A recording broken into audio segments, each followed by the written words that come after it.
Assalamualaikum warahmatullahi wabarakatuh. Yang terhormat Ibu Rida Perwita dan Bapak Syah Arif Atmaja Wijaya, selaku dosen pengampu mata kuliah pemeriksaan akuntansi 2 kelas D. Kami dari kelompok 4 akan mempresentasikan hasil diskusi kami tentang audit atas siklus akuisisi dan pembayaran, uji pengendalian, uji substantif atas transaksi, dan akun yang harus dibayar. Di sini kelompok 4 terdiri dari 7 orang. Yang pertama yaitu Signorita dengan NPM 043, Evelyn Rizky dengan NPM 073, Nurul Fitri Afifa dengan NPM 127, Salsa Salma dengan NPM 137, Sania Rovine dengan NPM 138, Nadia Putri dengan NPM 145, dan Tahta dengan NPM 293. Akun dan kelas transaksi di siklus akuisisi dan pembayaran. Tujuan dalam audit siklus akuisisi dan pembayaran adalah untuk mengevaluasi apakah akun yang terkena dampak akuisisi barang dan jasa serta pencairan kas untuk akuisisi tersebut telah disajikan secara adil sesuai dengan standar akuntansi. Ada 3 kelas transaksi yang termasuk dalam siklus. Yang pertama, akuisisi barang dan jasa. Yang kedua, pencairan kas. Dan yang ketiga, pengembalian pembelian dan tunjangan dan diskon pembelian.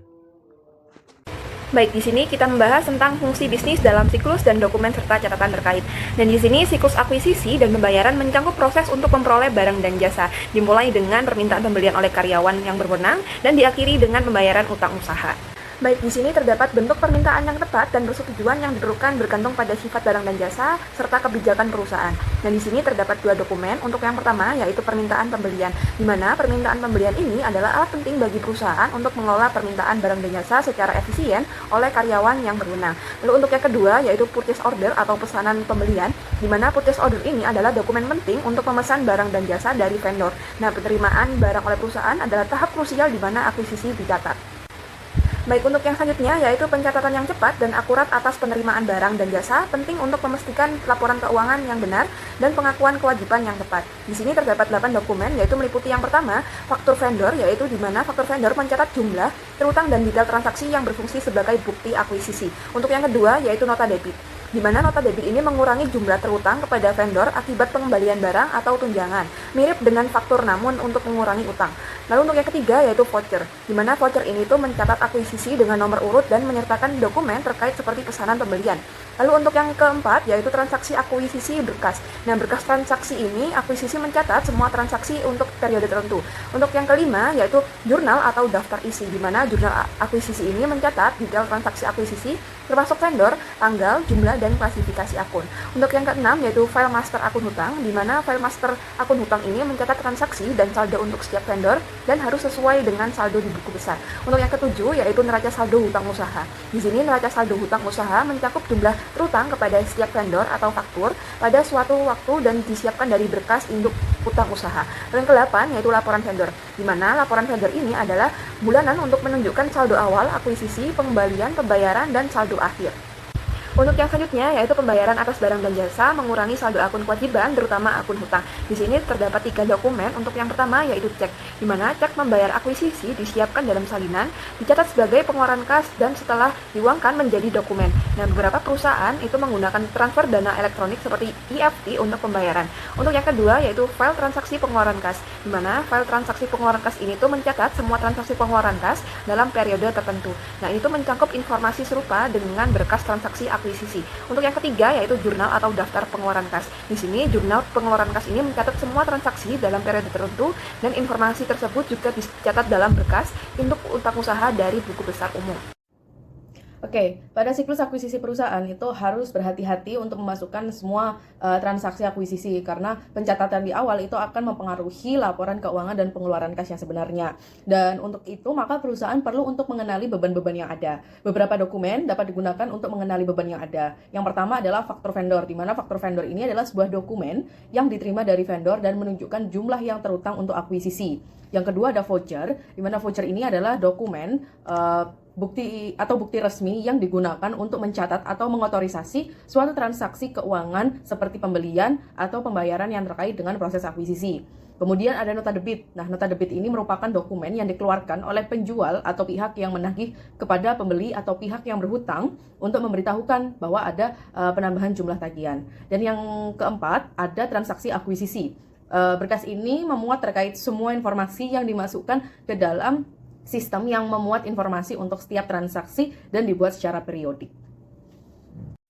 Nah, selanjutnya ada jurnal atau daftar akuisisi, di mana dokumen ini merupakan catatan yang memuat terkait seluruh transaksi yang terkait dengan pembelian atau perolehan aset dalam suatu perusahaan. Kemudian ada neraca saldo utang usaha, di mana dokumen ini mencakup jumlah yang terutang di perusahaan kepada vendor atau untuk setiap faktur atau voucher pada suatu waktu. Lalu ada file master akun utang, di mana file master akun utang ini mencatat terkait transaksi akuisisi, pengeluaran kas, dan pengembalian, serta penyisihan akuisisi untuk setiap vendor.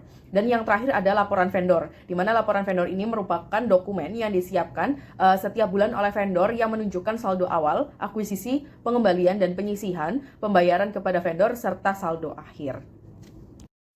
Nah, setelah perusahaan mengenali terkait beban-beban yang ada, maka selanjutnya adalah pemrosesan dan pencatatan pengeluaran kas. Pembayaran untuk barang dan jasa adalah aktivitas penting bagi sebuah perusahaan, dan kegiatan ini secara langsung akan mengurangi saldo pada akun kewajiban, khususnya pada akun utang. Nah, beberapa dokumen yang digunakan dalam pemrosesan dan pencatatan pengeluaran kas adalah yang pertama ada cek. Cek ini merupakan salah satu alat pembayaran yang sering digunakan untuk menyelesaikan kewajiban entitas, di mana cek ini berfungsi sebagai instrumen pembayaran yang sah dan diterbitkan kepada pihak penerima.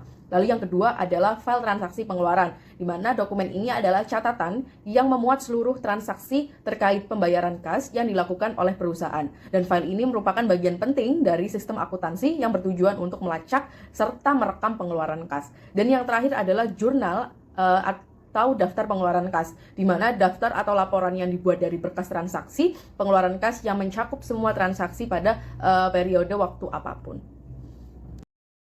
Baik, untuk materi selanjutnya tentang metodologi untuk merancang uji pengendalian dan uji substantif dari transaksi. Sebelum masuk ke dalam rancangan metodologi, pada siklus akuisisi dan pembayaran, pengujian substantif dan pengendalian transaksi dibagi menjadi dua bagian besar. Yang pertama yaitu uji akuisisi. Nah, pengujian akuisisi mencakup 3 dari 4 fungsi bisnis, yaitu memproses pesanan pembelian, menerima barang dan jasa, dan mengakui tanggung jawab. Untuk yang kedua, tentang uji pembayaran. Pengujian pembayaran adalah fungsi keempat bisnis mengenai pemrosesan dan pencatatan uang tunai. Baik, untuk berikutnya mengenai rancangan uji pengendalian dan uji substantif transaksi untuk akuisisi. Yang pertama, tentang memahami pengendalian internal akuisisi dan pengeluaran kas. Yang kedua, menilai risiko pengendalian yang direncanakan. Selanjutnya dengan yang ketiga, menentukan luas pengujian pengendalian. Yang keempat, rancangan uji pengendalian dan uji substantif dari transaksi untuk akuisisi. Lalu yang kelima, merancang pengujian pengendalian dan pengujian substantif atas transaksi untuk pengeluaran kas. Terakhir yang keenam, sampling atribut untuk pengujian pengendalian dan pengujian substantif atas transaksi. Berikut penjelasan yang lebih jelas mengenai rancangan metodologi pada penjelasan sebelumnya. Yang pertama mengenai memahami pengendalian internal akuisisi dan pengeluaran kas. Nah, pada SA 265 paragraf kedua, auditor diharuskan untuk memperoleh pemahaman tentang pengendalian internal yang relevan dengan audit pada saat mengidentifikasi dan menilai risiko kesalahan penyajian materi.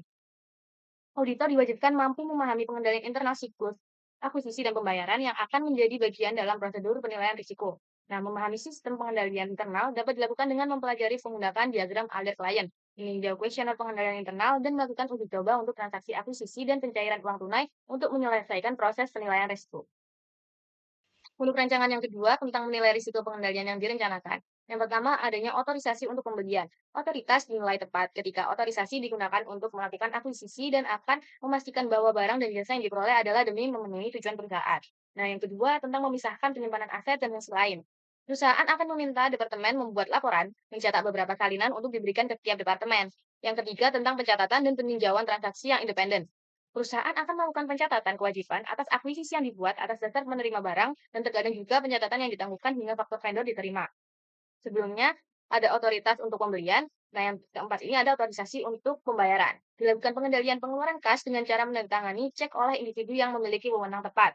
Nah, pemisahan tanggung jawab untuk menandatangani cek dan melaksanakan fungsi utang usaha dan pemeriksaan yang cermat atas dokumen pendukung oleh penandatangan cek pada saat cek ditandatangani. Nah, perusahaan perlu mengevaluasi apakah pengendalian yang ada sudah memadai untuk mengurangi resiko tersebut. Selanjutnya, mengenai rancangan yang ketiga, menentukan luas pengujian pengendalian. SA 330 paragraf 10 tentang sifat dan luas pengujian pengendalian. Nah, dalam merancang dan melaksanakan pengujian pengendalian, auditor harus melaksanakan prosedur audit lain untuk memperoleh bukti dan menentukan apakah pengendalian yang diuji tergantung pada pengendalian lain. Nah, jika pengendali internal yang diuji auditor bekerja dengan baik dan efisien untuk mengurangi kecurangan, perusahaan menggunakan pengujian substantif yang membutuhkan lebih sedikit sampel, tetapi risiko memberikan opini yang salah tinggi. Sebaliknya, jika pengendalian internal tidak bekerja dengan baik, pengujian substantif yang lebih mendalam dan pencarian hukum membutuhkan sampel yang lebih besar. Untuk rancangan yang keempat, tentang rancangan uji pengendalian dan uji substantif dari transaksi untuk akuisisi. Tujuan audit yang berkaitan dengan transaksi audit. Yang pertama, ada keterjadian, di mana akuisisi yang dicatat adalah untuk barang dan jasa yang diterima, konsisten dengan kepentingan utama klien. Yang kedua, adanya kelengkapan. Akuisisi yang tepat telah dicatat. Yang keempat, adanya keakuratan tentang akuisisi telah dicatat secara akurat. Yang keempat, klasifikasi tentang akuisisi telah diklasifikasikan dengan benar. Berikutnya, yang kelima tentang merancang pengujian pengendalian dan pengujian substantif atas transaksi untuk pengeluaran kas. Diasumsikan untuk pengendalian dan prosedur audit tersebut bahwa ada pengeluaran kas dan jurnal akuisisi yang terpisah. Biasanya, auditor melaksanakan pengujian akuisisi dan pengeluaran kas pada saat yang bersamaan. Untuk rancangan yang terakhir tentang sampling atribut untuk pengujian pengendalian dan pengujian substantif atas transaksi. Ada 3 perbedaan penting dalam akuisisi dan pembayaran dibanding dengan siklus lainnya. Mencakup yang pertama tentang terdapat sejumlah akun yang terlibat dalam siklus ini, termasuk akun laporan laba rugi. Yang kedua, sudah lebih umum bagi transaksi dalam siklus ini untuk menuntut pertimbangan yang signifikan. Yang ketiga, tentang jumlah nilai uang setiap transaksi dalam siklus mencakup tentang yang luas. Metodologi untuk merancang pengujian pengendalian dan pengujian substantif atas transaksi untuk siklus akuisisi dan pembayaran. Nah, secara khusus ada 4 dari 6 tujuan audit yang berkaitan dengan transaksi akuisisi yang pastinya memerlukan perhatian khusus. Dengan demikian akan mendapatkan pengawasan yang lebih ketat. Pencatatan transaksi yang benar dalam jurnal akuisisi, terutama yang terkait dengan 4 tujuan ini, sangat penting untuk memastikan akurasi sebagai akun aset, kewajiban, dan pengeluaran. Adapun yang pertama yaitu akuisisi yang dicatat untuk barang dan jasa yang diterima yang sesuai dengan kepentingan terbaik dari klien atau disebut dengan occurrence. Nah, dalam hal ini dilakukan pengujian untuk mengidentifikasi transaksi yang tidak tepat dan transaksi yang tercatat yang memang terjadi. Kegagalan untuk terjadi dapat diminimalkan secara signifikan. Kontrol yang dirancang dengan baik dapat mengurangi kemungkinan yang tidak disengaja. Yang kedua yaitu ada pencatatan akuisisi yang ada. Nah, di sini auditor itu diharuskan untuk bergantung pada pengendalian dan pengujian substantif terhadap transaksi untuk tujuan ini. Selain itu, meskipun akun audit yang harus dibayar seringkali memerlukan waktu dan usaha yang signifikan, pelaksanaan yang tepat waktu dari pengendalian internal yang efisien, yang telah diuji secara menyeluruh dapat secara signifikan mengurangi biaya audit. Nah, yang ketiga ada perekaman akuisisi yang akurat. Tingkat pengawasan yang diberikan terhadap rincian laporan keuangan dan akun pengeluaran tergantung pada penilaian auditor terhadap efisiensi pengendalian internal dalam memastikan ketepatan transaksi akuisisi yang terdokumentasi. Untuk yang terakhir yaitu akuisisi yang diklasifikasikan dengan benar. Nah, pemeriksaan terhadap karakteristik individu tertentu akuntansi dapat disederhanakan jika auditor menganggap pengendalian internal sudah memadai. Rancang uji pengendalian dan uji substantif transaksi untuk pengeluaran kas. Nah, untuk proses pengendalian dan audit ini kami bisa mengasumsikan dengan adanya buku kas pengeluaran dan buku kas pembelian yang terpisah. Untuk pembelian juga berlaku untuk pembayaran tunai maupun non tunai. Nah, auditor itu terkadang melakukan pengujian pembelian dan mengeluarkan kas secara bersamaan. Nah, saat memeriksa transaksi dari jurnal akuisisi, faktur vendor, laporan penerimaan, dan dokumen pembelian lainnya ditinjau bersama dengan cek yang dibatalkan. Ini memastikan verifikasi yang efisien tanpa mengorbankan efektivitas dari pengujian. Atribut pengembalian sampel untuk pengujian kontrol dan pengujian substantif transaksi. Nah, metode ini itu sebanding dengan pengujian transaksi penjualan yang terkendali dan substansi yang dijelaskan dalam bagian sampling audit statistik. Nah, ada 3 variasi kunci antara akuisisi dan pembayaran dibandingkan dengan siklus sebelumnya. Yang pertama yaitu siklus ini melibatkan lebih banyak akun, termasuk akun laporan laba rugi dan neraca. Oleh karena itu, auditor umumnya menurunkan tingkat penyesuaian yang diperbolehkan, terutama untuk kategorisasi. Yang kedua, siklus ini sering melibatkan transaksi yang memerlukan penilaian yang substantif, seperti sewa dan biaya pembangunan. Dan yang ketiga, jumlah dasar transaksi bervariasi secara signifikan sepanjang siklus. Nah, auditor itu sering mengevaluasi barang-barang besar dan tidak biasa dengan dasar 100%. Baik, di sini saya akan menjelaskan mengenai metodologi untuk merancang pengujian rincian saldo untuk akun utang, yang dimana terdapat 3 fase. Pada fase pertama, terdiri dari 3 bagian. Yang pertama, yaitu identifikasi risiko yang signifikan dan menilai risiko material salah saji untuk utang dagang. Lalu yang kedua, ada tetapkan materialitas kinerja untuk saldo akun utang. Lalu yang ketiga, ada menilai risiko pengendalian untuk siklus akuisisi dan pembayaran. Lalu pada fase 2, yaitu merancang dan melakukan pengujian pengendalian dan pengujian substantif transaksi untuk siklus akuisisi dan pembayaran. Lalu pada fase 3 dibagi menjadi 2. Yang pertama yaitu merancang dan melakukan prosedur analitis substantif untuk akun utang. Lalu yang kedua ada rancangan pengujian rincian utang usaha untuk memenuhi tujuan audit terkait saldo.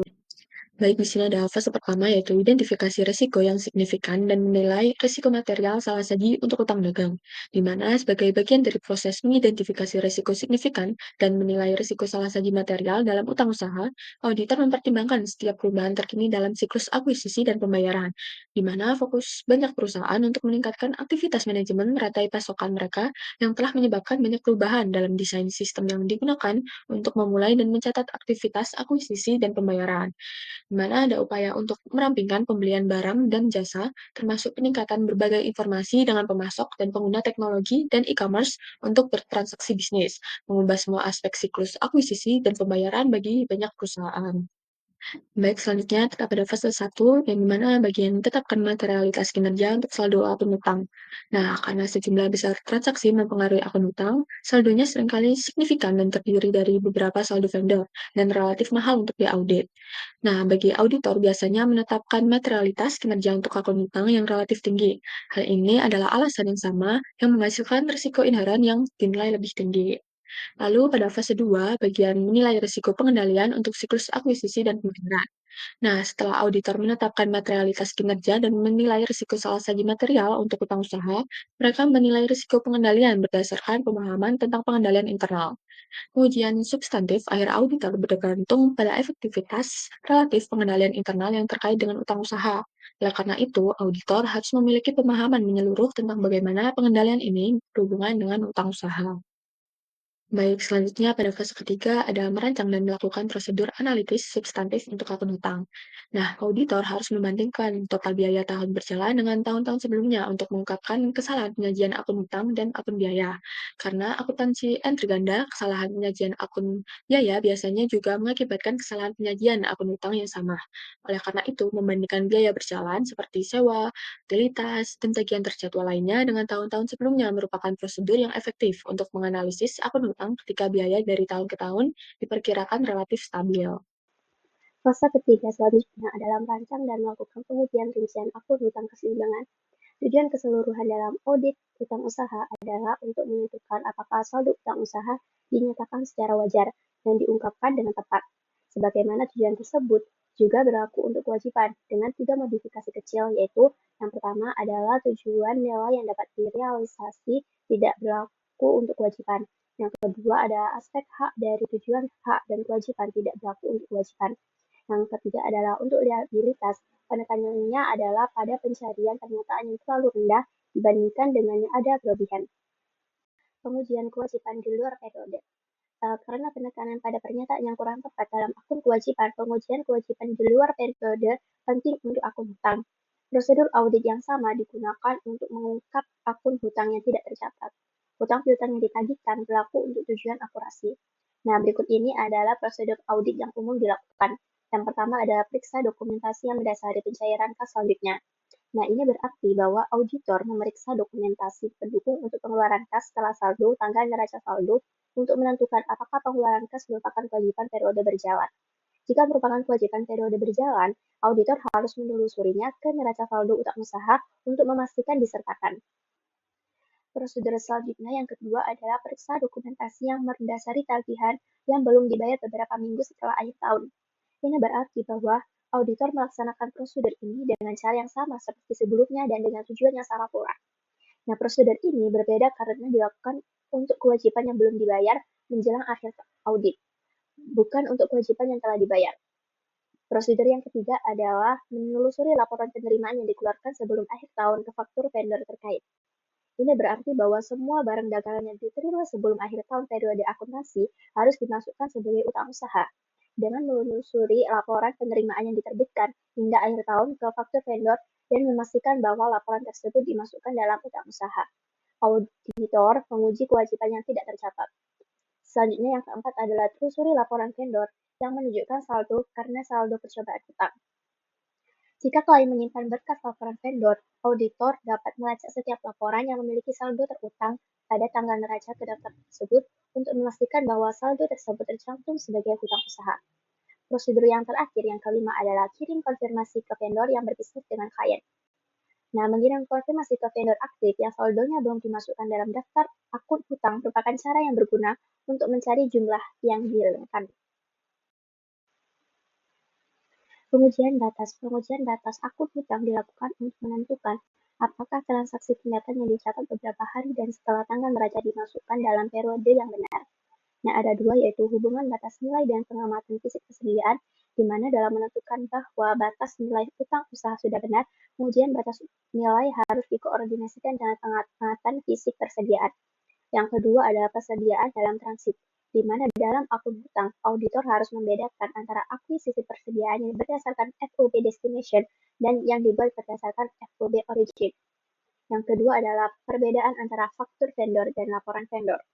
Auditor harus membedakan antara faktur vendor dan laporan vendor dalam memverifikasi jumlah yang harus dibayarkan kepada vendor. Auditor memperoleh bukti yang sangat andal tentang transaksi individual ketika mereka memeriksa faktur vendor dan dokumen pendukung terkait seperti laporan penerimaan dan perintah pembelian. Laporan vendor tidak diinginkan seperti faktur untuk memverifikasi transaksi individual karena laporan hanya mencakup jumlah total transaksi, unit yang diperoleh, harga pengiriman, dan data lainnya tidak disertakan. Selanjutnya adalah perbedaan antara pernyataan vendor dan konfirmasi. Perbedaan paling penting antara pernyataan vendor dan konfirmasi akun hutang adalah sumber informasinya. Pernyataan vendor telah disiapkan oleh vendor atau pihak ketiga yang independen, tetapi berada di tangan klien pada saat auditor memeriksanya. Hal ini memberi klien kesempatan untuk mengubah pernyataan vendor atau menahan pernyataan tertentu dari auditor.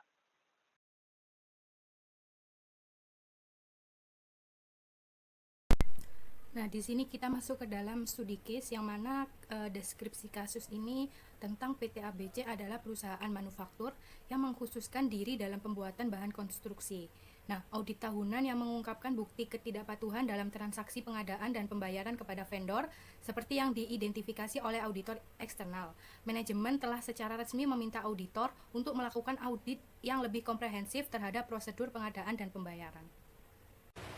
Untuk yang selanjutnya yaitu temuan audit. Di sini auditor menemukan 4 temuan. Untuk yang pertama yaitu markup harga barang dalam transaksi pengadaan, di mana auditor ini menemukan bahwa harga bahan baku yang dibeli dari pemasok utama itu lebih tinggi sekitar 15-20% dari harga pasar, yang dimana pemasok ini menaikkan harga tanpa pemberitahuan resmi dan perusahaan tidak menegosiasikan ulang harga. Nah, di sini menunjukkan kurangnya pengawasan dan kontrol dalam proses pembeli. Untuk yang kedua yaitu pembayaran fiktif kepada pemasok, di mana teridentifikasi adanya transaksi mencurigakan pembayaran telah dilakukan. Nah, tetapi barang itu tidak tercatat terima di gudang. Nah, dokumen penerimaan barang dipalsukan oleh staf pengadaan yang menunjukkan bahwa adanya tindakan penipuan dan manipulasi dalam pengelolaan dokumen. Untuk yang selanjutnya yaitu keterlambatan pembayaran dan kehilangan diskon, di mana perusahaan ini sering terlambat membayar pemasok mengakibatkan kehilangan diskon pembayaran cepat. Dari 30 transaksi, 18 mengalami keterlambatan meskipun dana tersedia. Nah, hal ini terjadi karena manajemen arus kas yang buruk dan tidak adanya sistem pengingat otomatis untuk pembayaran. Untuk yang keempat yaitu pengendalian intern yang lemah, di mana pemisahan fungsi antara pengadaan, penerimaan barang, dan pembayaran tidak efektif. Nah, beberapa staf memiliki akses ke lebih dari satu sistem, meningkatkan risiko kolusi. Nah, hal ini pengawasan manajemen lemah ditandai dengan kurangnya audit internal secara rutin. Nah, setelah auditor menemukan beberapa temuan di lapangan, maka di sini auditor perlu untuk melakukan beberapa hal. Yang pertama adalah konfirmasi dengan pemasok. Auditor bisa mengirimkan surat konfirmasi kepada beberapa pemasok utama untuk memastikan keabsahan dari transaksi yang terjadi, serta membandingkan harga yang ditagihkan dengan harga pasar yang sebenarnya. Dan temuan markup harga itu nanti akan dikonfirmasi dari respon pemasok itu sendiri. Lalu yang kedua adalah rekonsiliasi dokumen.